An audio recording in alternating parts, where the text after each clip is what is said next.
I won't, that I fail, that I'll never make it out, yeah.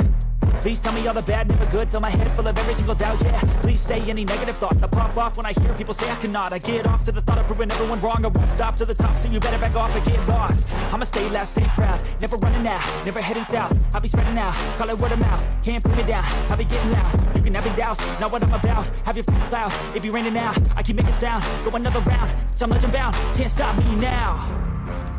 You don't wanna fuck with me. A slow burn like a disease. Just tell me that I can and I'll show you things that you couldn't believe. Just tell me that I can. Just tell me that I can. Just tell me that I can. Just tell me that I can.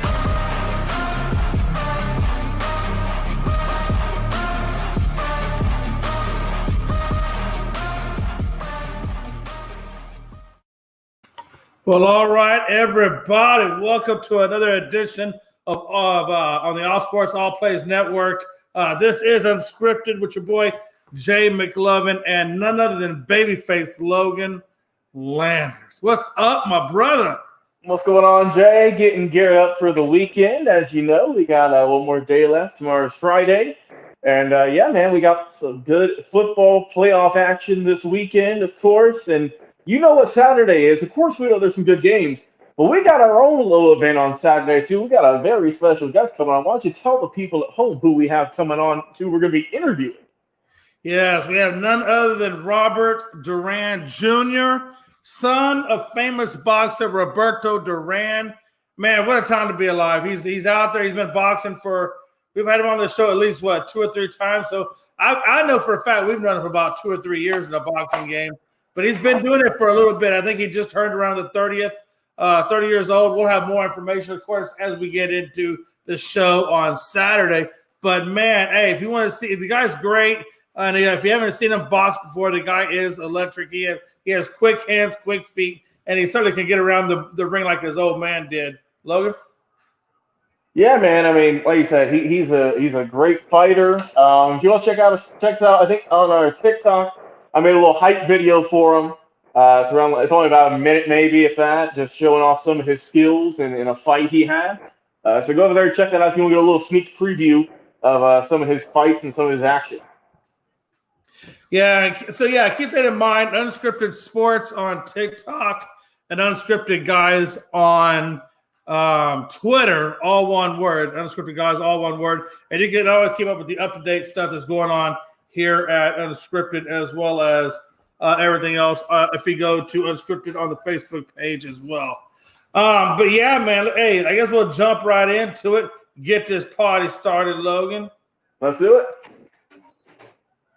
Let's see here. The stream.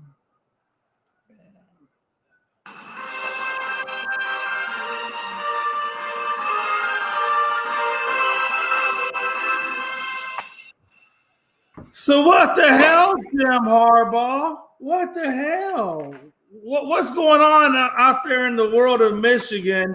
You just finished you ranked what, number 3, I think it was, in the Final Four, and then you lost, of course, obviously to TCU, but still, man, respectably, you got into the top 4. You haven't been there in a hot minute, and so you don't make it, obviously, to the title game.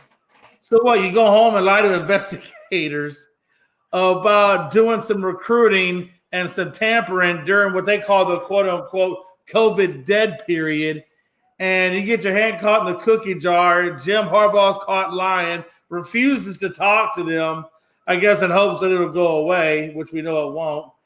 But a couple of questions, Logan. Number 1, what does this mean for Jim Harbaugh? And number 2, what does this mean for the Michigan program as they try to get back into it next year and get back to the title game? Well, one, Jay, I would assume, right, if he is, if obviously that it has came out that he potentially has been lying. Of course, him and the school say he hasn't. And, so the law says another thing. So that's going to be a back and forth battle for God knows how long. But, I mean, Jay, this could be this is a serious allegation. I mean, because, I mean, the NCAA doesn't really mess around with recruiting scandals. I mean, especially in kind of recent years, too, they've been known to lay down a harsh law. And, I mean, they could vacate wins, they could vacate bowl wins, et cetera, et cetera. I mean, Harbaugh could potentially leave the program if it gets that bad. We don't know yet. We're just kind of throwing out stuff, but it's not a good look, right? And for a guy who was entertained by a handful of teams in the NFL, really the last 2 seasons, and for someone who has honestly, he's really turned the Michigan program around, especially the last 2 years, got them in the Final Four, I believe, both years. And, he's really helped revitalize the program into a good powerhouse school in terms of football. And you hope that there's not just a mass exodus of people who are going to be leaving or choose not to come here because of that. Because, I mean, some people value the truth more than others, right? Value your word, especially as a head coach.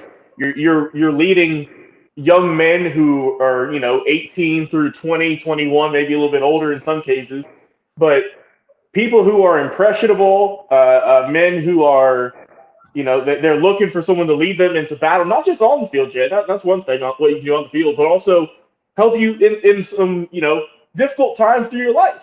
And if you see that your head coach, someone that you look up to, someone who's been around the game for a long time, respected in a lot of different circles, who is potentially, right, because we're not sure if this is all out there or whatever yet, if he's allegedly lying to judges about recruiting and whatnot, it's just not a good look.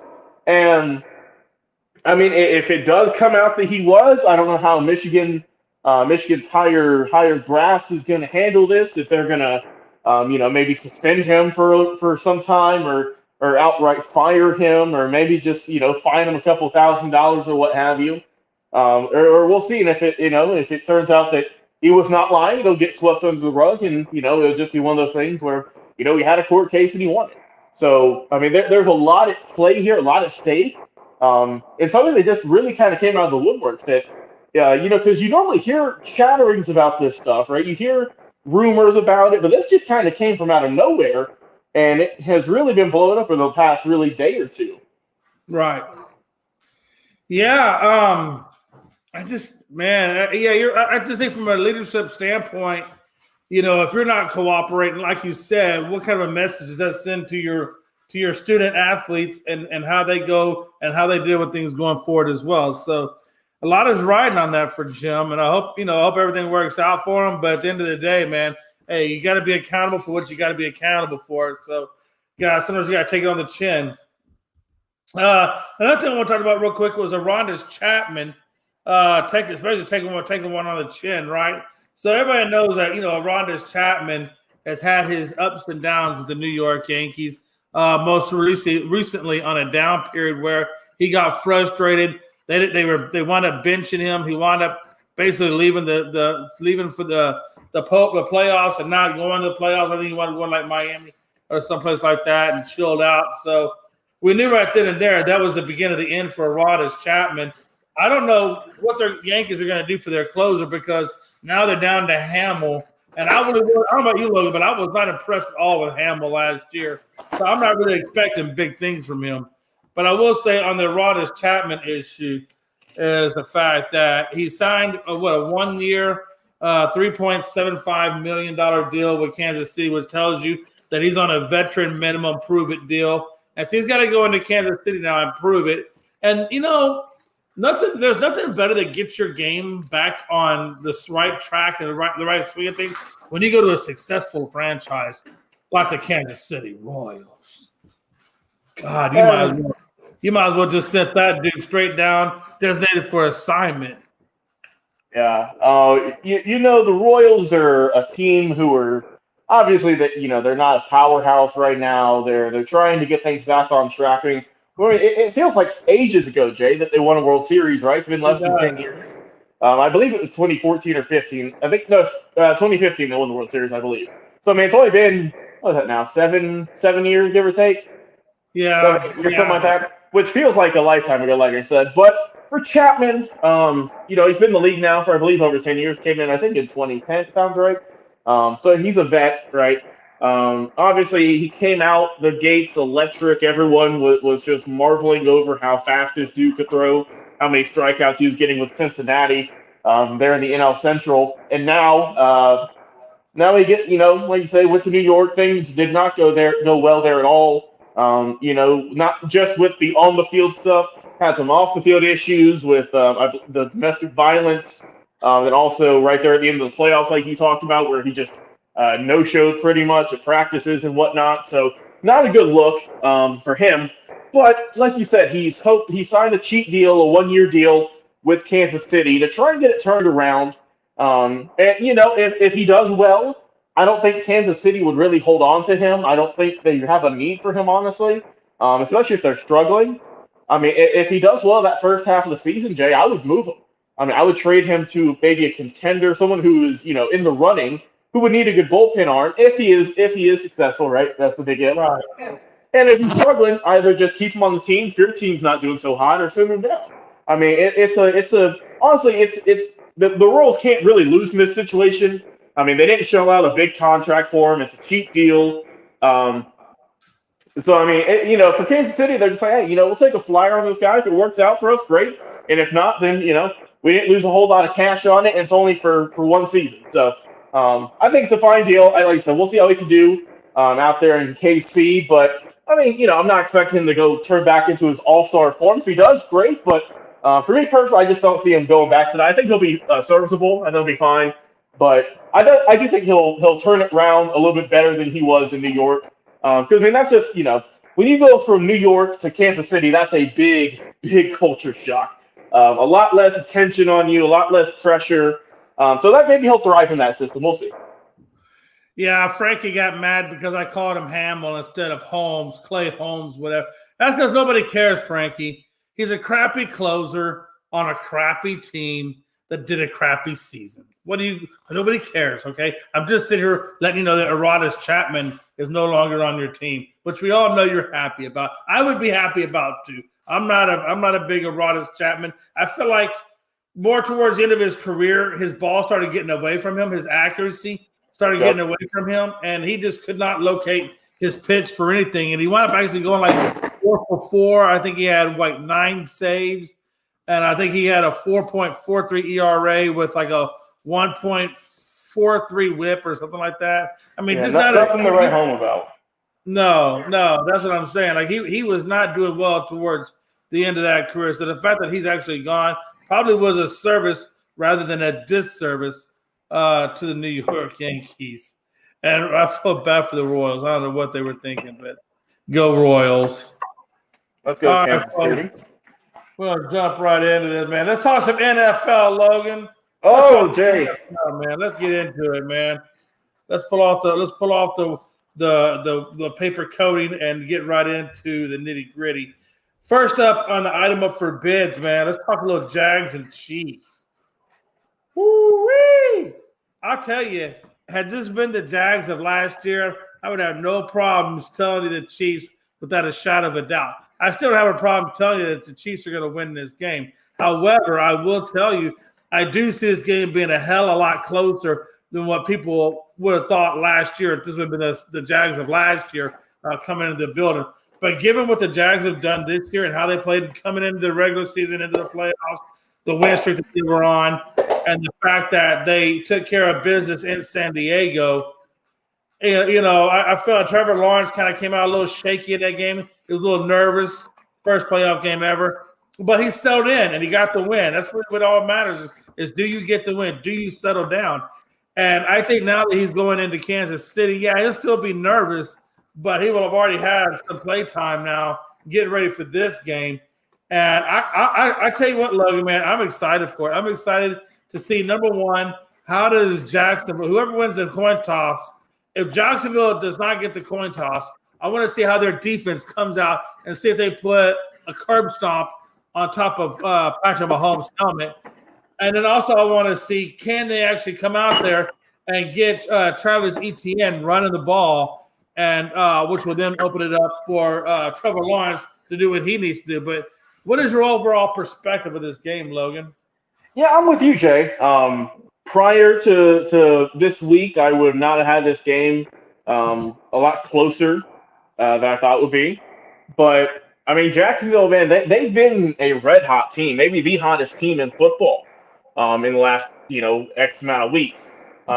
Big shout-out to the coaching staff there also. They've done a tremendous job turning this team around, who looked like they were going to be in the gutter after the Urban Meyer failed experiment, right? They looked awful. But, here they are a year later in the divisional round. I mean, potentially going up against, one of, if not the best quarterback in the league currently, Patrick Mahomes. So, I mean, you could maybe label this a battle of the present versus the future with these two guys here, with Mahomes and with Lawrence. And Lawrence has really done a good job. I mean, he has had his struggles, right? And it's not like he's been out there throwing for 40 touchdowns and only 3 interceptions, nothing crazy like that. But he showed something last week, Jay, and really the whole team did, that a lot of players, a lot of quarterbacks don't really have, and that's that Mamba mentality, that killer mentality, man. They went at it and they were down a large sum, and they came back, and for so a lot of different reasons, obviously, but they won that ball game fair and square. And Trevor Lawrence's spectacular play in the second half was really what helped drive that. So I'm still going to go with KC winning this one. I just think that they're just a phenomenal franchise. I equate them to kind of like the Spurs, in the 2000s, the early 2010s, how they're just so well run, and it seems like they're always in the playoff, no matter who you have on the roster. But I got KC winning this one. I think Rob Scott put in there. He put 28-17 Chiefs. And then John Suggs put 32-20 Chiefs also. And I think those are both good scores. I think KC will get the W in this one. But I don't think Jacksonville is just going to lay down and be like a dead fish. I think they're going to fight. I think it's going to be a really good game, honestly. And he said the Jags have a lot of potential next year if they're picked, and they're getting Calvin Ridley, which will give the Jacksonville. That is true.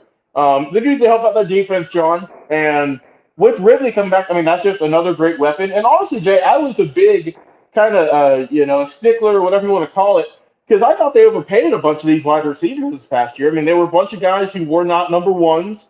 They were good. They were solid pieces, but they weren't true, number one guys you can look for. But Jay, I mean, if you throw a bunch of number 2 receivers out there, I mean, it really works. It does. It proves you don't really have to have that number 1 star receiver to be successful.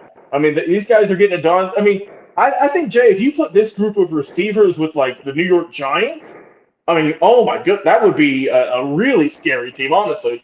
I love ETN. I've loved him since college. I think he's a phenomenal running back. He proved that last week. And Lawrence is starting to grow on me, Jay. I mean, I know obviously he's a former number 1 overall pick and whatnot, but he's really starting to shine, I think, this past year. And we'll see how he can do this upcoming game against KC. Yeah, a couple of things. Number one, I thought it was really interesting to see that, like you said earlier, Rob Scott had 28-17. John Suggs had 32-20. So Rob Scott's given an 11-point win margin, and John Suggs is given a 12-point win margin. But I think we all understand is that we all know that this game is going to be close, and it's not going to be a cakewalk like maybe last year's Jags would have been a cakewalk. This year's Jags is actually going to be a formidable opponent. So, and it's good. That's what you want to see in football. You want to see formidable opponents and not just cakewalk teams. And I think that's what we're getting this year. I think this year, this playoffs, we're getting a formidable all around, all across the board, evenness to the competition, to where we really don't know who the clear-cut Super Bowl champion is going to be. We can speculate, but there's a lot of speculating you can do, right? Secondly, bro, and I am all for that. I love that. Oh, I know it's insane. And then, like you said, you have Trevor Lawrence, like Rob Scott says, goes out, throws 4 interceptions, has a resiliency, listens to his coach, comes back, turns it around, and then walks away with a W, looking for his best Joe Burrow's cigar to smoke in the locker room. Hey, there you go. Be honest, right? I mean, he's looking for his best cigar in the locker room, man. Look at Tony G. Tony Gonzalez with the Jags for the upset. Yeah, he's good, man. And honestly, Jay, would you even, I don't even know if I could even call this a major upset just with how good Jacksonville's been playing. I mean, they're not a pushover by any means. Yeah. I mean, it's not like this is a team who only won 6 games or whatever, and they barely made the playoffs. They won their division, right? And I mean, they're a solid team. And I think, I believe it was what Rob or John said, that they've got a lot of good pieces to build for the next handful of years if everything turns out good. Yeah, and in terms of the Jacksonville Jaguars, I agree and disagree with that point, though.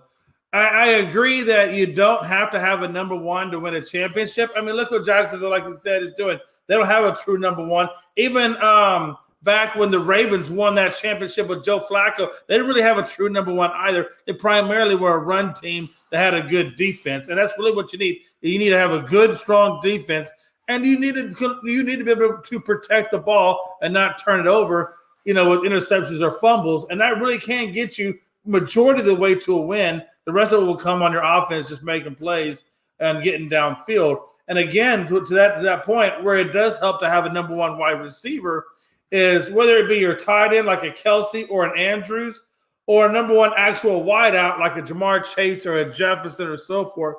It's nice to have that one solid guy, because what that does is it allows them then to double team them, which then takes some of the pressure off of your number two guys, and that's really what allows those number two guys to flourish. Right. I think Amari Cooper was probably the best example of that for the Cowboys. He only had 856 yards of receptions that year that they let him go. But if you look at Gallup and what CeeDee Lamb were putting up, they're putting up crazy numbers. And it's only because there was less pressure, because what Amari Cooper drew away from him in double teams. And I think that's where having a really good number one will help you, is it takes the double team or the extra pressure off the other wideouts. That's pretty much And my last thought here, Jay, before we move on to our next game, the only thing that concerns me about Jacksonville is that defense. They got to play strong against this tough KC offense. And I mean, because we always say, if you don't have to have the best defense to win a championship, but you have to have a solid core. You have to have a top 5, maybe top 10 defense at best, or worse, to have a good chance, in my eyes too, to win a Super Bowl or even get close to it. An O-line, that's a big one too. That's why Cincinnati lost last year. And also, something we never really talked about is you got to have a good special teams group also. I mean, you got to have guys who are reliable, who can kick the field goals, who can get the extra points, who are not going to fumble the ball with punt returns and whatnot.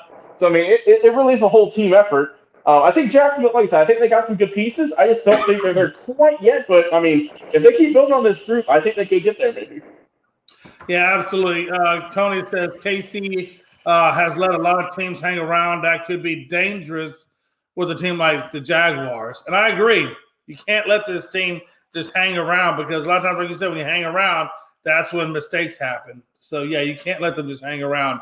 Moving on to the next game, though, the Giants and Eagles, speaking of hanging around, I tell you, I got to be honest with you. I think this Giants team can beat the Eagles, Logan. I'm not saying it's going to be easy. It's going to be hard.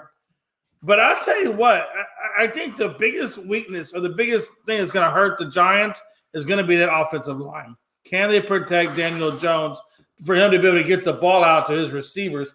And also will they allow Saquon Barkley to be able to run? And, Saquon Barkley, I still feel like every time I see him touch the ball, he's just a cut or whatever away from going down with the ACL tear, MCL tear, or whatever. And I hate to quote unquote speak as I press on wood that doesn't happen. But I don't know, man. The Jaguars, they do have a good team, man. This Dable effect, it's almost like watching the Buffalo Bills get metamorphed into the New York Giants. But Logan, what do you think, man? Yeah, I mean, I think this is another game that, kind of coming into the playoffs, no one really thought it would be a close battle, a close matchup. But now that we're here, I mean, Jay, there are some people picking the Giants to win this ball game. Just with how good they looked last week, with Saquon doing his thing, looking serviceable. And like you said, I hope he doesn't get injured. He looked phenomenal this season, honestly. I know last year it was a little bit rough for him coming off that injury, but this year he looked great. So hopefully he can continue his good run there. And also, Jay, I might throw it out there. He might not win it, but I think Daniel Jones deserves that most improved player. I think he needs to at least be in that conversation. Am I right? Oh, yeah, absolutely. Just with how good he's looked. Daniel Jones in there for crying out loud. True. Yeah. I mean, both those dudes. But yeah, it like I said, it really just builds on for the Giants. Can the O-line hold up? Can they give Jones enough time to work in the pocket without having to scramble? Which, I mean, he's well adapted with that, obviously. He ran for, I think, 80-plus yards or something odd last week, which was leading the team. But you don't want that, right? You don't want you want to try to avoid your quarterback scrambling for his life as much as you can. And as long, if they can give Saquon and Jones some time to work back there and find some holes and whatnot, I think they got a good shot at winning this game. But it also, too, it's a team that they faced a good bit during the regular season, obviously. They're in the same division. So they know the team very well. And for Philly, right, talking about them real quick, we'll see how Jalen Hurts can do. We know he's been out recently with some injuries and whatnot. We'll see how good he can look. But mostly, man, I think the real story is, can that Philadelphia defense show up like it has pretty much the whole season, right? Can they do what they're supposed to do, what we've all been touting them to do, and being the top defense in the league, stuffing the run obviously with Jordan Davis up there and crew.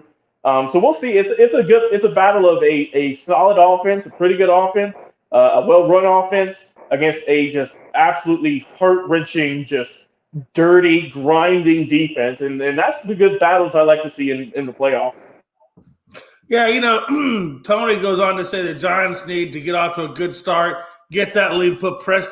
Of course, yeah.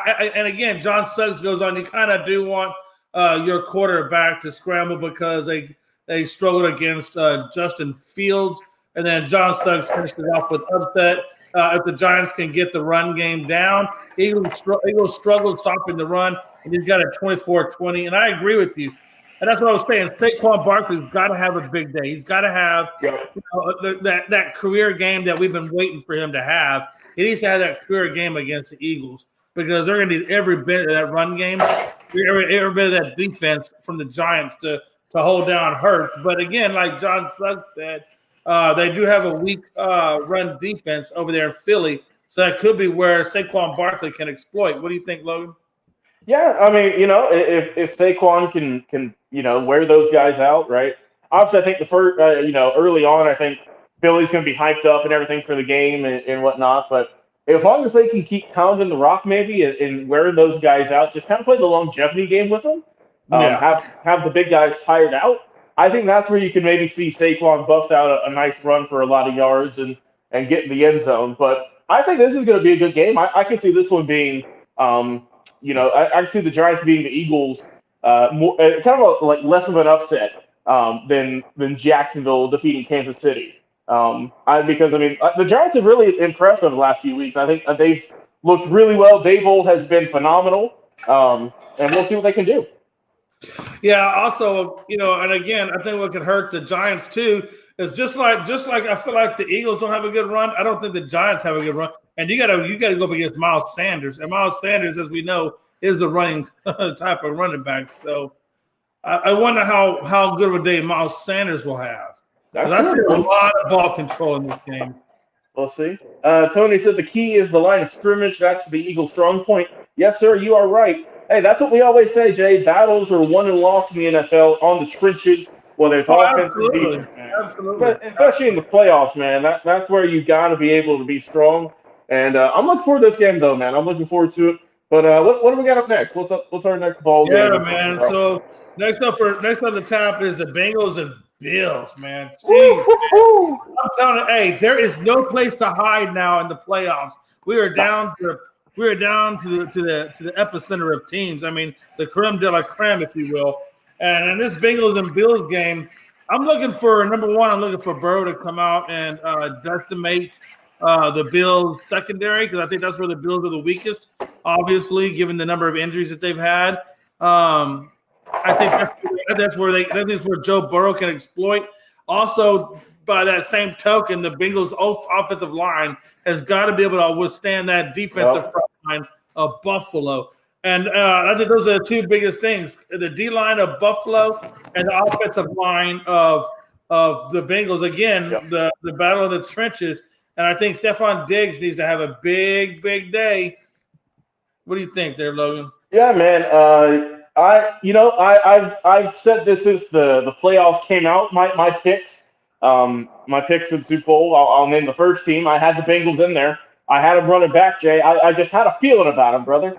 And let me see here. We got a comment. John Suggs said the Bengals looked like frauds last week. They didn't. Hey, I mean, they didn't look sharp, but honestly, Jay, for me, each game is different, right? I don't really hold a whole lot going from game to game because there's two different game plans and whatnot.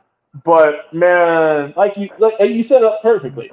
It's the O line of the Bengals versus the D line of Buffalo, right? And God, if you're Buffalo, you wish you had Von Miller right about now, bro.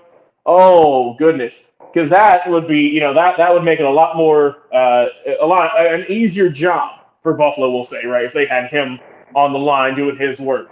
But unfortunately, we know he's been out for quite some time. And, I mean, like I said, the Bengals struggled last week, but a win's a win. And here they are. But I think this one's going to be a shootout, Jay. I got this one being a high-scoring affair. And that's why I picked, Cincinnati to rock with it. Just because I like their offense, and I think they got a good team. And as long as they can keep Burrow upright, not on the ground 10 times or whatever, I think they got a legit shot at winning this ball game.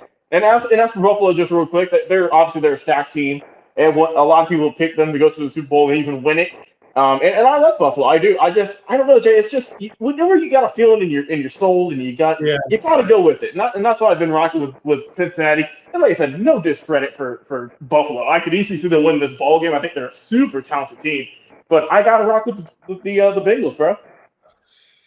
Yeah, Tony asked me who I picked on the last game. I'm picking the Eagles, but I would not be surprised if the Giants go in there and pull off the upset. If Giants get the upset, I would not be surprised.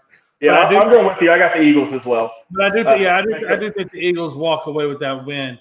Make our guy, Philly sports guy, happy. Bro, hey, if oh my Lord, if the Eagles lose though, damn. Damn.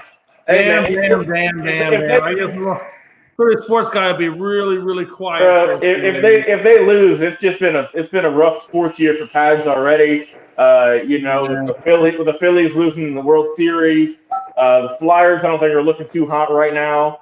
And then obviously if Philadelphia gets knocked out, it's rough. The Sixers, hey, he's still got the Sixers, right? They're still looking solid.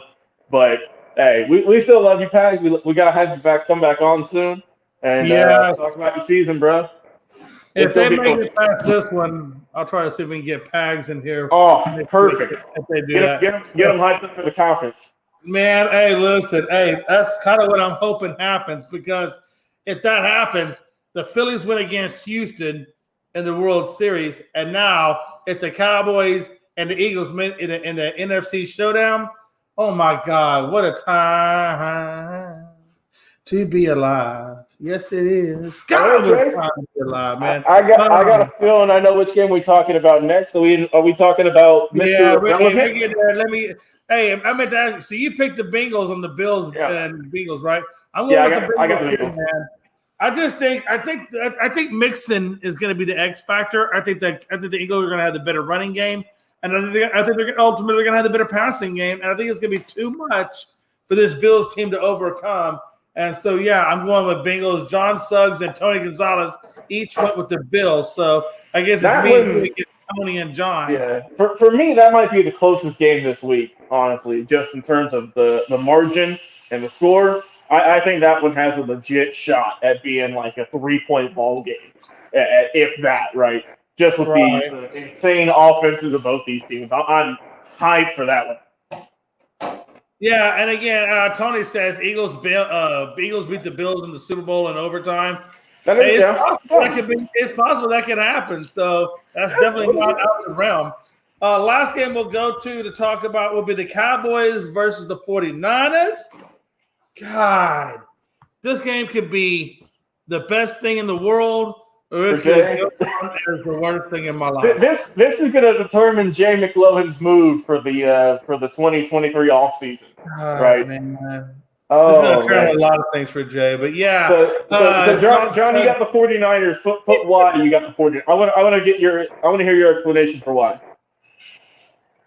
Man, Jay, this is the floor for you, brother. I mean, they do have the three-headed monster. They do got Nick Bosa. They do got Purdy over there running the team. I mean, but Jay, I want you as our resident Cowboys fan to give me however many amount of reasons, I don't care how many, how you think the Cowboys can win this ball game and how they can lose this ball game, and I'll talk about San Fran. How about that? Yeah, hey, that's an easy one, man. They win the game by doing what they did not, or by basically fixing what they did last year. Last year, when we went up against the 49ers, this game was actually in Dallas at the time. Now I think we're going to the 49ers, which I'm glad because I'd rather be on the way at this point and get out of Dallas. But no, seriously, they won that game by the Cowboys committed too many penalties. I think they had 16 penalties in the first half. Then came alive in that second half and started to battle back. By that point, it was just too much, too late, too soon. So what do the Cowboys need to do this year? The Cowboys need to play as close to turnover-free ball as they can. They've got to protect the ball. That's got to be number one. Number one is control the penalties. Number two is protect the ball. And number three is run, baby, run. All night long. Yes, you will. Because by running the ball, it reduces how much time the three-headed monster of San Francisco is on the field. Because we know they're going to run the ball. It's just going to be a matter of who, when, and how they run the ball. There's a lot of questions when it comes to that 49ers team that I wish they had the same questions in Dallas, but we don't. But, yeah, Dallas has to run the ball, be mistake-free, and then put the crap pressure on Purdy and that offensive line, and then Pollard just got to run the ball. He just got to run the ball.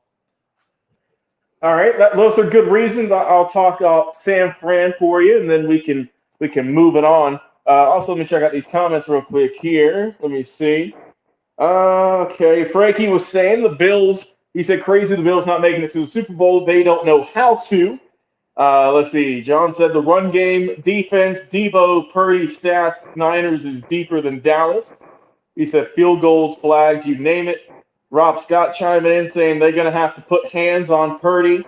Our guy Tony Gonzalez saying, sorry, no my picks this week. Eagles win and the Bills beat the Bengals in OT. Rob Scott once again saying it's too many playmakers over there in San Francisco.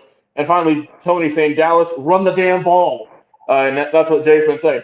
Okay, Jay, so for me, to San Fran, and also, too, I got to throw in there one thing about Dallas for you. Dak got to have the exact same performance he had last week, right? Because he proved a lot of people wrong with that top-tier performance last week against Tampa. But, I think our commenters have been putting it out there. San Fran is deep, bro. I mean, that is a 10-foot pool of water deep right there they got. I mean, obviously, we know what Debo's about. Debo's probably, I would say, the most versatile offensive player in football, just with what he can do with running the ball, with catching the ball, with running around. I mean, he's an electric player. Obviously, you got your backfield with McCaffrey and with Mitchell, who's looked really good also. McCaffrey's been a great addition to that team. And like I said, when healthy, he's a great running back, and that's just kind of what we've been waiting for. And then who the hell thought Brock Purdy would lead this team even this far? I mean, like you said, man, everyone's been talking about it. Literally the last pick in the draft. A guy who was on the third string when the season started behind Jimmy Garoppolo and Trey Lance. And then obviously we know the injuries to both those guys. But, Jay, he has stepped in there and utilized his – it's not just the team around him that has looked good. He has looked good. It helps he has all these weapons for sure. But for a guy who went through, 256 or whatever, 55 other draft picks. I mean, Jay, he has looked like a pro since he stepped in. Obviously, he's had some rough moments. I mean, of course, he is still young. And also John saying they have Fred Warner, yes, on defense, rocket things. But I think San Francisco has. I mean, I said the Bengals had a really good offense, but I think San Francisco has the most just creative and versatile. You can plug in so many players. But you don't have a fullback, for God's sake, Jay, with Jurchik or however you say his name. I mean, they have a deep bag on offense, and their defense is super solid. We all know the playmakers over there with Bosa, mentioned Fred Warner, and Rob Scott saying Purdy is way better than Lance. That's a discussion we're going to have in the offseason about what they're going to do with this quarterback room, because my goodness, is it been shaken up quite a bit like a WWE draft. But, Jay, I think the Niners are a solid team. I think your boys have really done good. But, like I said, when the playoffs came out, I have been saying this, and I ain't getting off my pedestal. I love you, brother, but I got Cincy and I got San Fran in the championship game in the Super Bowl.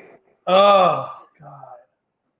And I've been saying this since I've been saying it. Hey, I appreciate it. I appreciate. Hey, look, man, nobody's gonna fault you for that. It's a good stat pickup. But hey, John Suggs was not right about the Cowboys. I do feel like, yeah, is San Francisco deep? Of course, San Francisco is pretty deep. But I also think the Cowboys are just as deep. I mean, I don't see. I mean, yeah, you guys got Nick Bosa, but we got a lot of other players, right? We got Trevor. I mean, we got D-Law, Micah Parsons, Armstrong. I mean, our secondary is pretty good. So I don't know, man. I mean, I like the 49ers, but don't discount and don't overlook this Cowboys team, because we almost beat y'all last year. One possession. And if we clear up the penalties and we don't commit all those penalties like we did last go around, again, Dallas has to not be Dallas. Dallas has all the right tools. They just got to get out of Dallas's way and just let Dallas do what Dallas does. We will see. But, yeah, he said I'm going for a blowout. 38-20. 49ers. Hey. Also, John said he's got Lance going to the Titans. I don't know, man. I don't know. I think they might rock with Malik Willis for a season, see how that goes. I think Tannehill, I think they might end that experiment soon and go with Willis. I mean, they did draft him, I think, maybe like the third, fourth round, something like that. It wasn't like it was a super late pick. But I think they might. I know he didn't look super sharp this year. But maybe give him an off season to prep and everything, and maybe they might rock with him this year. Trey Lance, like I said, we'll talk about it in the off season about what the San Francisco Giants or the Niners, what they can do with this quarterback room, man. But my God, that's going to be interesting once we get to the off season. And then Tony says Dallas has a team that could win. They do have a team that could win it all. They just have to get out of their own damn way and let their team do what their team is supposed to do. And Jay, don't let Mike McCarthy do Mike McCarthy things. I know how you feel about that. Oh man, you know how much I hate Mike McCarthy, and he will do Mike McCarthy things. And again, that's why Dallas will be Dallas. If we had Sean Payton behind the wheel, we'd probably have 2 Super Bowl rings right about now. But that is true. Also, thank you, Frankie, for bringing that up. Yeah, man. Sad news in the world of wrestling. Ring of Honor legend, independent wrestling legend, Jay Briscoe, one of the best tag teams ever, passed away tragically in a car accident the other day. Taking his 2 daughters to cheerleading practice. Daughters, I believe, are okay. They're in the hospital. But, yeah, man, just real unfortunate. I believe he was 38. And just a sad situation all around. I've seen them live. I watched a lot of their matches. And, Jay, I feel like we're going to have to show you a few matches in there. Yeah, absolutely. Because also they kind of remind me of you, man, just with how they look. They're hard-hitting. They're fast. They're nasty. We'll definitely show you a few matches, and but thanks for bringing that up, Frankie. Yeah, man, rest in peace, Jay Briscoe. Yeah, Tony. Dallas needs one more receiver. John says, isn't that what Dallas been saying? Isn't that what Jay? I know you've been saying for Dallas for years now. They need just one more receiver. If they need that one more, Sean Payton. Why does everyone think he's the GOAT? I don't think he's the GOAT. I think that belongs to Belichick. But I would say Peyton's a better coach than McCarthy. Yeah, I mean that's definitely an upgrade, I think. But like I said, I mean honestly, I forgot about Sean Payton. I thought he'd be done, retired by now. I mean, he's been gone for what, 2 years? I thought he'd be done for, but hey, he's got that Tom Brady effect, Jay. He's got that itch. It ain't been scratched. He wants to come back and get back in the war rooms and get back coaching on the field. And as someone who watching Falcons games, that man's a good coach, and we'll be interested to see where he goes. But what we got up next? Yeah, absolutely. And then John Suggs, Peyton going to the Cards, and Tony saw him in the dog collar match. Yeah, good match there, Tony. Talk about CJ Stroud, man. Where does CJ Stroud? There's a lot of good spots, Tony. Hey, you guys have a decision to make. Do you take a CJ Stroud if he's available? I know you guys are drafting right around 4. You guys draft 4. The Raiders draft 7th. The Falcons draft 8. The Cardinals draft 3. And then the Texans draft 2. And the Bears draft 1. So there's a good possibility unless the Bears trade out of the 1 spot, which I still expect them to trade out of the 1 spot. I think if they don't, I think the Bears go defense. I think the first quarterback still goes to Houston Texans. I think it's going to be Bryce Young, which I think opens up C.J. Stroud to the Colts. What do you think, Logan? Jay, I mean, I just want to touch on this real quick. I know it's not on topic. But, Jay, some people have put Will Levis over C.J. Stroud, and I don't understand it. I don't. I mean, I don't. Will Levis is a solid quarterback for Kentucky. But, man, I just think C.J.'s on a whole nother level. But back to the topic, obviously. Obviously, he's not going to Chicago. Chicago would be stupid to draft him. You don't need it. You got Justin Fields. Justin Fields looks solid.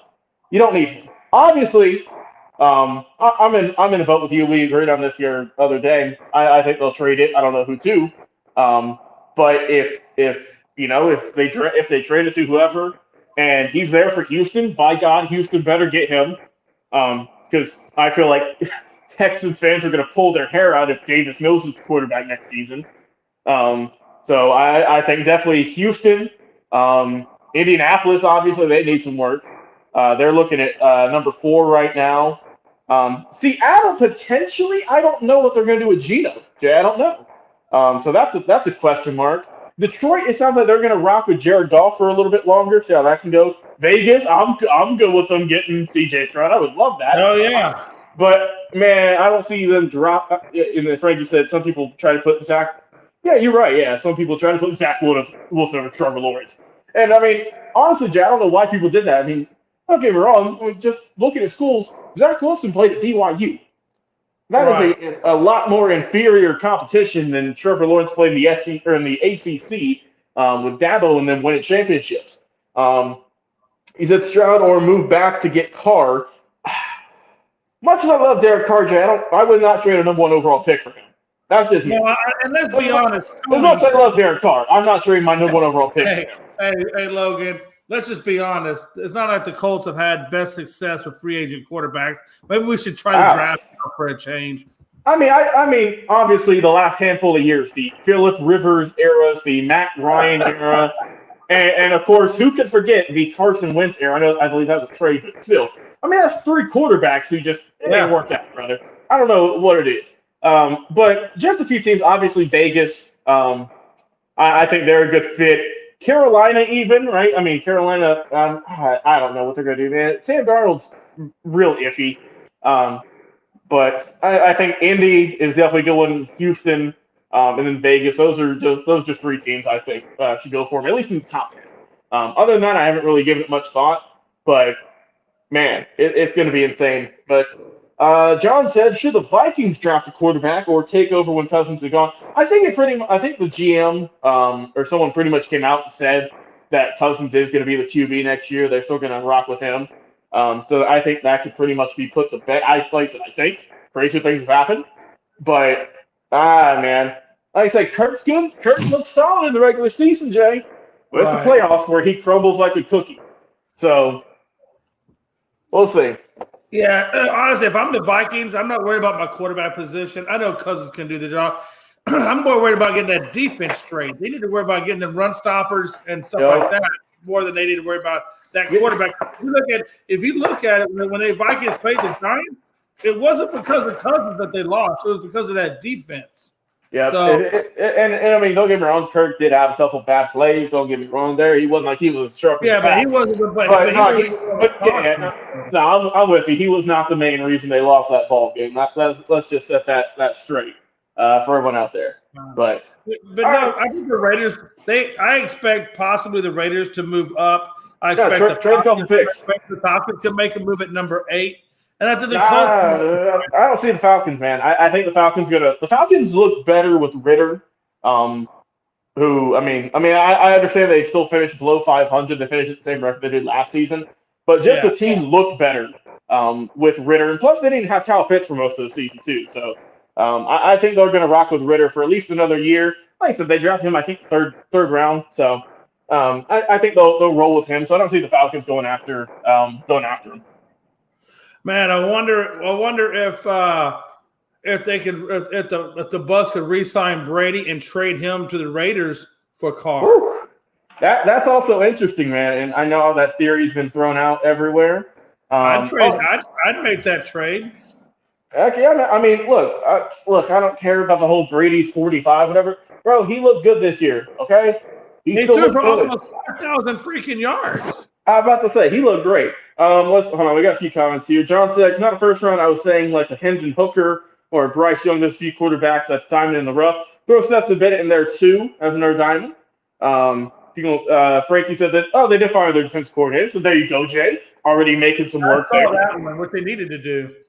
Falcons have to draft because free agents they can't afford. Yeah, bro. The Falcons are just in cap hell. I mean, because they're still paying. I think a good chunk for that Julio contract. For that Matt Ryan contract, for a few other guys, I'm sure. But yeah, no, they're in some cap hell for a little bit. So that's what they got to draft good. And I mean, they got, like I said, the Falcons got a few good pieces, but they're still a little bit away from getting back to contending in the South. Tony said a lot of people. Carr's either going to get released or he's going to get traded. I mean, there is no ifs, ands, or buts. I mean, I think what's probably going to happen. If they can't find a trade for him, I think obviously they're just going to cut him. Vegas is going to eat that cap penalty, and then he'll go somewhere else, right? That's what we've seen for a few guys, handful of years. And that's what Vegas will do. I mean, it's pretty much all set in stone. I mean, we saw the other day, or the week even, where Carr put out that emotional message on Instagram or on Twitter, Jay. Made me sad a little bit just saying, that hurt my soul, man, because I'm a big Derek Carr fan. I just think he's a good dude, great person. And I'm a fan of his, but yeah, hate to see him go. But obviously, it's just sometimes you just gotta rip that Band-Aid off, say it ain't working, and just move on. But he said another team beat CJ Stroud. The Saints. Oh my God, yeah, the Saints would be a good one too, because I mean, obviously they don't trust Jameis Winston. They didn't put him in the ball game for half the season, even after he was healthy. Andy Dalton certainly is not the answer, not in this day and age, maybe 10 years ago. Oh, hell not now. Michael Thomas, if he can stay on the field, for God's sake. Chris Olave, I like him. They got a solid defense. I mean, there's a good bit of teams that need Stroud, but we'll see what can happen. But what we got next, Jay? What's our next topic on the docket? Yeah, hey, real quick before you go to the next topic, I did want to ask you one question, man. Okay. So with the Colts not having a head coach and Houston not having a head coach, we're getting ready to go into the draft, and they're going to have to make some pretty big decisions with those number 1 and number 4 picks. You got to imagine at some point before that draft that they're going to have their head coach in place, or do the general manager select the quarterbacks or whoever and then just fit them in? I would hope you'd have your head coach in place. That way you can build your team, especially with the draft, and also get some free agents in. But I mean, I'm sure it would not be the first time where a team did not have a coach, and it was just the GM and whoever else drafting. But like you said, the Colts need some work. They're not as I mean, I thought they were going to be a lot better this year, honestly. but they just couldn't get it done. And John Suggs said Kirby Smart interviewed for the Colts today. I mean, so did Jim Harbaugh, and look where that brother's at. But no, I mean, Kirby just signed a big extension with Georgia last year. And he's not leaving. Kirby's crazy, he's leaving. But yeah, no, I think Houston has a young team, right? They have I think they're the youngest team in the league in terms of like median age. On defense with Stingley, on offense you got Pierce. But I mean, those are just two teams who need some work around the edges and who definitely need a new quarterback in play.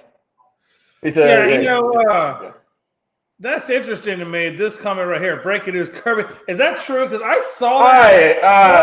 Let me look at that. It was being trolled. Let me see. Because it had a troll that was posting it, so I wasn't 100% sure. Let me check, Jay. Give me. Check into that while I check this real quick. Yeah, everything I'm seeing is it ain't. I'm not seeing anything official. So, if something does come out, I'll believe it. But for now, that looks like you might have read some bad info there. All right, man. Where does Sean Payton wind up? I think we've thrown out. We've thrown out some names. Indianapolis. I know we've thrown out the Chargers. I know we've thrown out the Cardinals. Yep.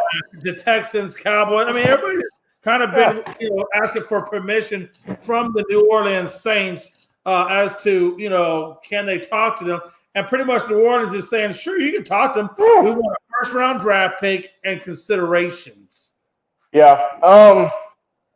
Honestly, Jay, a team that I've seen thrown out there, and like I said, this might just be fantasy trades and whatnot in my head, and also just on Twitter, I've seen too. People have said the Raiders get Sean Payton and Brady. Like, what an insane combo that would be in one off-season swoop. So I've seen that thrown out there. And like you said, really just all the teams you mentioned there. Carolina was one also. I don't know, Jay. I feel like they should continue with the interim coach they had. Because, after they fired Matt Rule, and my God, they're going to be eating that contract for years to come, they looked like a better team. Obviously, they didn't look like the best team in the league. But, Jay, they traded their best player away, and they were still hanging in there. So, I mean, that he said Kirby is the great uncle of my third. Okay, sure, John. Sure, I mean. You know what? I think the same guy he's related to was my mom's milkman. Sure. Hey, and Ric Flair was my cousin's third great uncle. Hey. Woo! I mean, we're just throwing stuff out there. I'm just saying. But no, I think Sean Payton will definitely get back in the coaching system. I think Jay also. I think Arizona will be a good fit. He could work with Kyler Murray, kind of like how he worked with Drew Brees back in the day. Obviously, they got to get a new. I don't trust Connor as the running back. I just don't think he's the issue or he's the right fit. But if you can go out there with Murray, you got D-Hop still, and you have a defense with some good pieces. I mean, that's kind of what Sean Payton resembled with the Saints back in the day, right? You had Drew Brees, you had some really good receivers, you had a really good defense, and that's kind of what's mimicking there, and could potentially be the Saints 2.0 out there in Arizona if things go according to plan. So, I mean, I throw my hat out there for Arizona as just a team I think he should go to. But like I said, we mentioned a bunch of good teams. Man, that's no doubt. I mean, I think the Chargers. I think Staley is definitely on the hot seat if he isn't already going to be let go. I'm about to say they already fired the offensive coordinator and the quarterback coach. So I mean, I don't know. Usually, whenever you start cleaning house like that, usually that's a sign of maybe your head coach might not be gone, but his leash ain't going to be long. And I said that on Tuesday. That's like step one, and then usually step two. Then the next year would be the head coach. But that's it. But I think the Chargers could be a good spot. I think the Broncos and Cardinals each have their own merits. Broncos be a good one too. He can work with an experienced pro like Russ and maybe get him turned around because right now that is the worst deal of the offseason. I gotta say, just with how much they've paid him and how little they produce. But that's kind of what he does. He does kind of turn people around, though, doesn't he? I mean, that's what he's built his career off of, Jay. I mean, prior to him coming to the Saints, I mean, they were just a team. Honestly, they weren't competing for championships. I mean, they were not a really kind of looked at franchise. You thought, oh man, look what the Saints could do. They were, I mean, yeah, they were a laughingstock for a while. I mean, not many people feared the Saints. And then once he took over in the mid 2000s. Then they became. I mean, they won a championship with him. They were looking solid in the NFC South for many years. They were competitive. Right. They always had a good team. Obviously, there's scandals, but that's for another story. But I mean, his teams are always, at least if they're not winning divisions, they're at least in the fight for it. And that's kind of what. And that's kind of what whoever picks him up is going to want. And obviously, I think he can still he's still a great coach. And he can extract that out of players. Man, I'll tell you. Hey, again, I think the Broncos, they have a fairly decent team. I think Sean Payton can stamp right in with the Broncos. Probably, reorganize some things, redo some things, and tweak it up a little bit. And I think the Broncos are going to be ready to go. I think that'd be the least team that he would have to do with. And then, of course, the Chargers too. But the only problem with the Chargers is, when he takes over the team, he's going to have to deal with a lot of injuries. That's the only thing that's going to hurt him would be the injuries with the Chargers. Arizona, you do have D-Hop, but you got Kyler Murray. I'm not a real big Kyler Murray fan, so I don't know how much Arizona would benefit from him. Texans, probably not, because they're just so – unless he wanted to go there and just do a complete rebuild and you got the number 1 pick or number 2 pick – you're going to get a quarterback out of it, and then you can go that direction too. So there is a number of ways you can go. I still think Dallas is a wide open shot for him. I think the only thing that keeps him from going to Dallas would be Jerry Jones. If he can work around the Jerry Jones issue, I think we could see Sean Payton in Dallas. But that's a very big issue to work around. So for that measure, I'm not putting all my eggs in that basket, Logan. I'm just not going to do it. I feel you.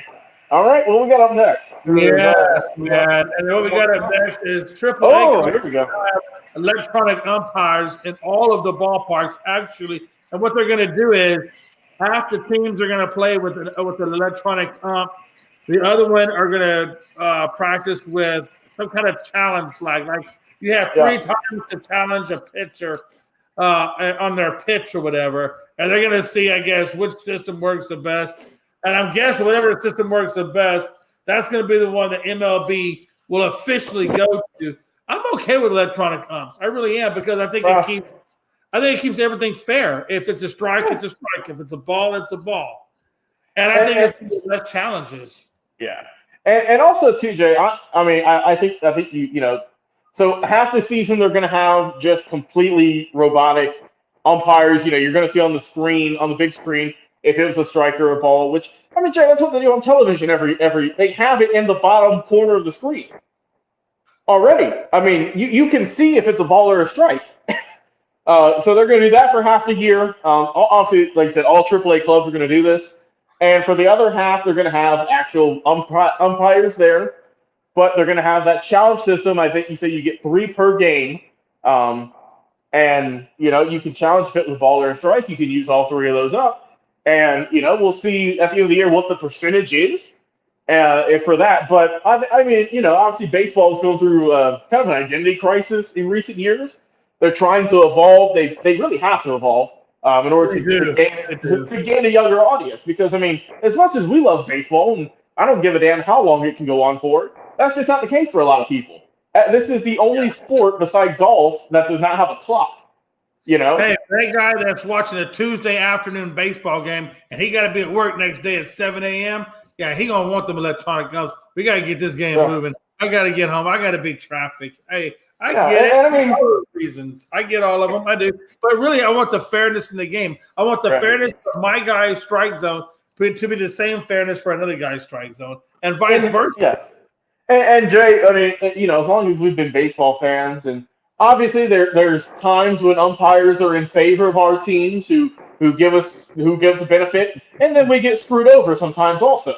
That's just how it is. But with this, you get a level playing field, Jay, and that's all we want.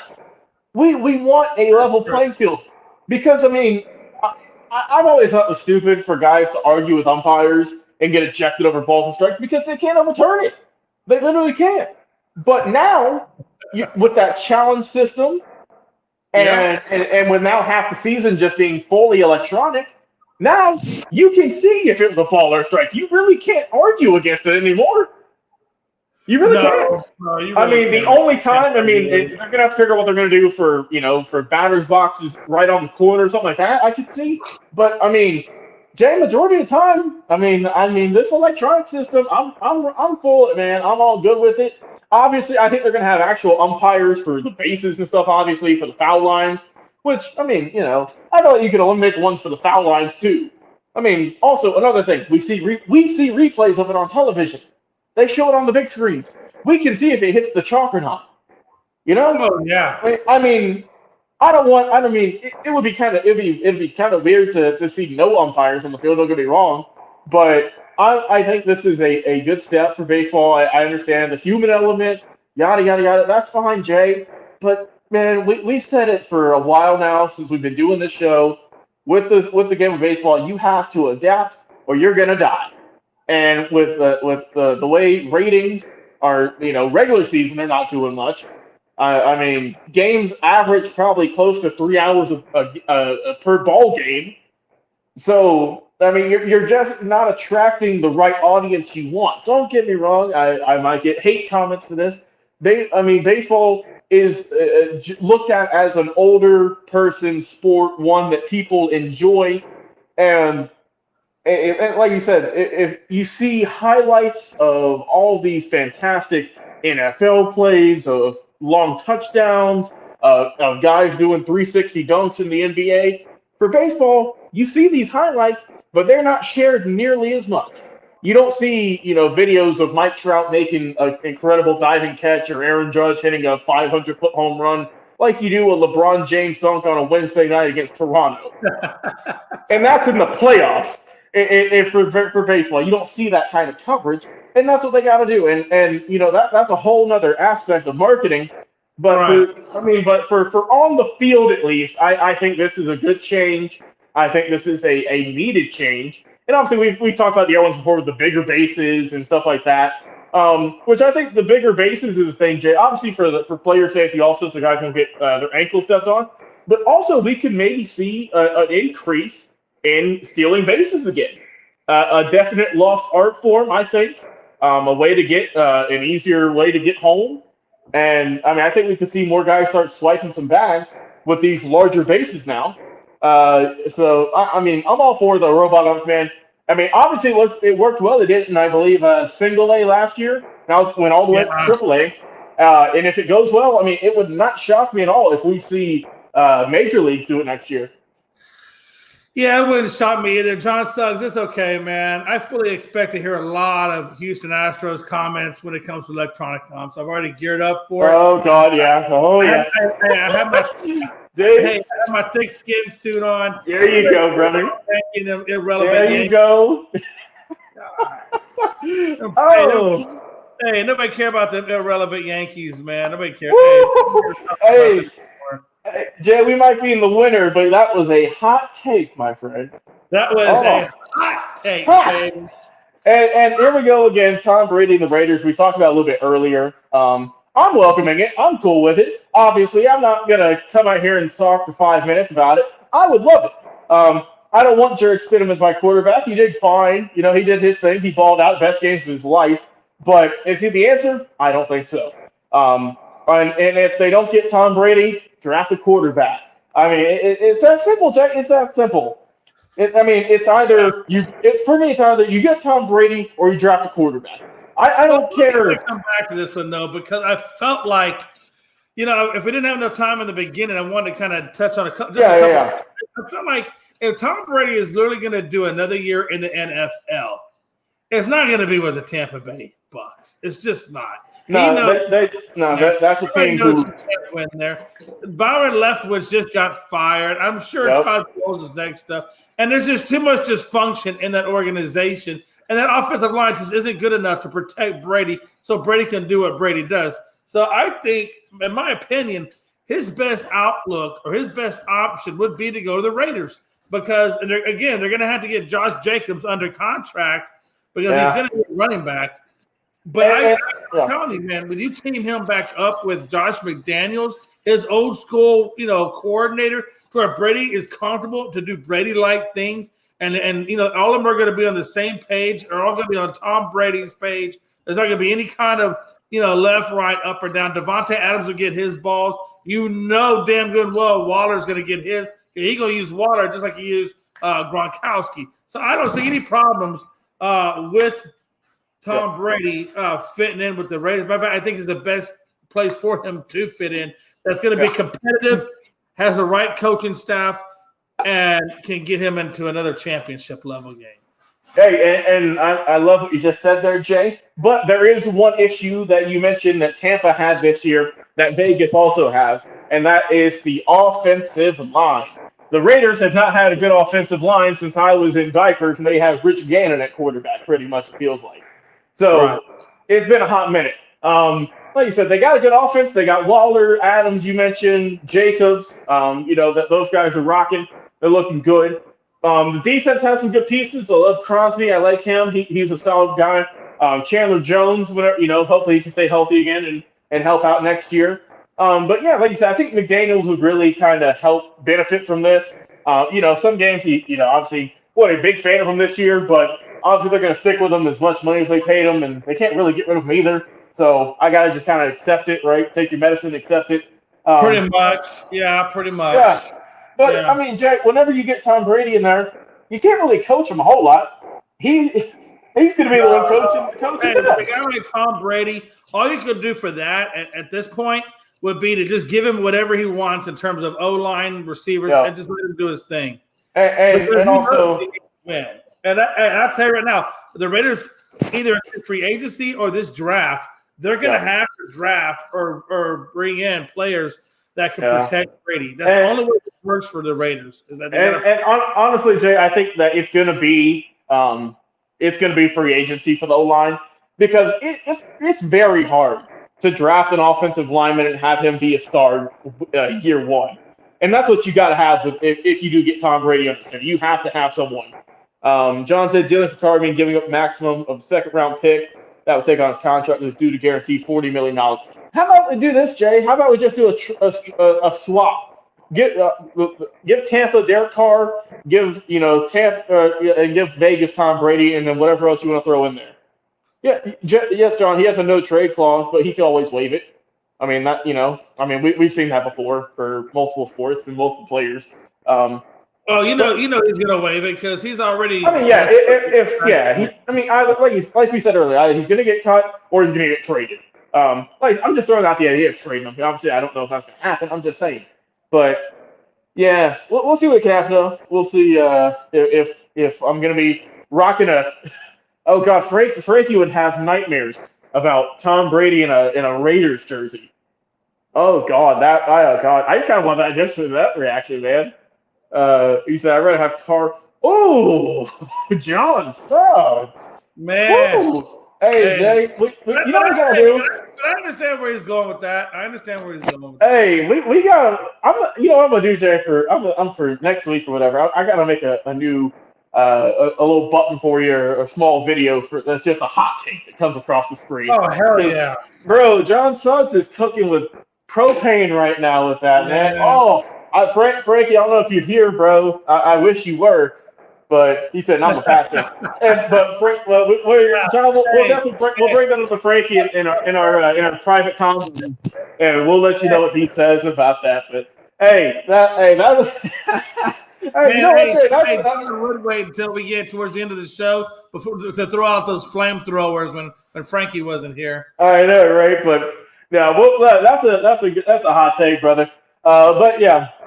But yeah, I'm cool with Brady on the Raiders. Case closed. I mean, if you can get him, you get him. If not, draft C.J. Stroud or someone high. That's all. That's what I need. I don't need another free agent. Hey, we'll rock with that for now, John. We'll take that right now. Man, hell yeah! Not until we get something more official looking. Man, yeah, we will. But hey, final thoughts, man. Logan, what are your final thoughts, brother? Yeah, man. like I said, sports are rocking right now. Football is coming to its apex, coming to the peak. Baseball pitchers and catchers report. I think it's about a month and some change away. Right at the end of October. Um, I also saw, let's see, NBA is looking pretty solid, right? I mean, I think for me, just a quick talk about, I think that Jokic is still looking like my MVP, 3 straight solid seasons, man. Just how this dude looks unstoppable, Jay. And Oh yeah. I love watching him play. He's so crafty and just there's so much about him. Also, Luka Doncic, get him out of Dallas for God's sake. That dude he's too good to be on a losing team like that. And they just have not built around him properly, Jay. I mean, my God, if they had a good team around him, like a Denver or like a Boston, just a team with some good role players. I mean, Dallas could be a top seed, but it's just him. And I don't care how good you are, Jay. It is damn tough to be a one-man show, not just for one game or two, but every single night. Oh, absolutely. I mean, look, all of the greats have had some good backup players to help them out. I mean, Jordan, Bird, Johnson, LeBron, all these guys, Kobe, they had pieces around them to help out. And Luka just ain't have that yet, man. And it's hate to see. I don't want to see him waste his prime, waste his talent, and not get even close to getting a championship. I don't want that because I love watching that dude play. John said the Kings, my surprise team this year. It's a bonus dude. He's like, bro, I am rooting for the Kings. I don't care, man. I want them to just get to the playoffs, Jay. They have not went to the playoffs since I was in elementary school. That was, I think, 2006.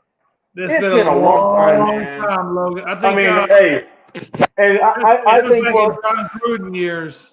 I think we're all in agreement, man. Just as a feel-good story, I don't care about the Kings, right? I'm not a Kings fan. I'm a Hawks fan.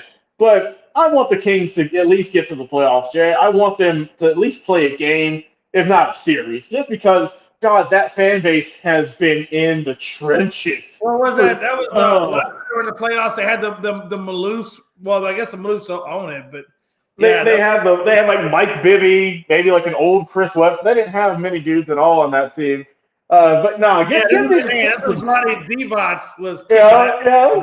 Hey, like I say, give me the Kings in the playoffs this year. I'm rooting for them, man. Hey, give me some Hideo Turkoglu and oh, there we go. Turkoglu, baby. Hey, it's the Peja Stojakovic. Oh yeah, Stojakovic was rocking. Jason White Chocolate Williams out there too. It's going crazy. But no, give me the Kings in the playoffs, man. That was, man. To not win a championship, one hell of a team. I don't care what anybody says. That was a great team. Same with like the Sixers too in the early aughts. I mean, the Sixers with Iverson, Dikembe, Eric Snow and company. They were doing the damn thing. John, he said Kings are my surprise team. He said 05-06 last in the playoffs. What are you talking about? Man, we're just reminiscing, John. We're reminiscing about the glory days of the Kings 20 years ago. All right? Look, I was just saying. But no, man. I think all of us are unscripted for the most part. Maybe Frankie might oppose to it. But, man, I think all of us low-key at least want the Kings in the playoffs. Just for a game. You know what? Hey, my Rockets are dead last. I'm telling you now, I'm rooting for the Kings. I'm rooting for any underdog at this point right now. I don't care. Underdog. Hey, I'm about to say. Like I said, the fans deserve it, Jay. Light the beam out there in Sacktown. Give me the Kings in the playoffs this year. I ain't giving you a seed number, so I can't tell you. But give me the playoffs. That's all I want. And all right. How that cookie crumbled. Hey, let me tell you what I want. I want a lot of things, Logan. I don't really want a lot. I just want another MLB championship. That'd be great. Yeah. Maybe a Dallas Cowboys Super Bowl. That would be amazing. Oh my gosh, what a time to be alive! What a time! What a time! What a time! But no, hey, listen, guys. Like Logan had said earlier in this show, a couple of things. Number one, please make sure you check us out on Twitter.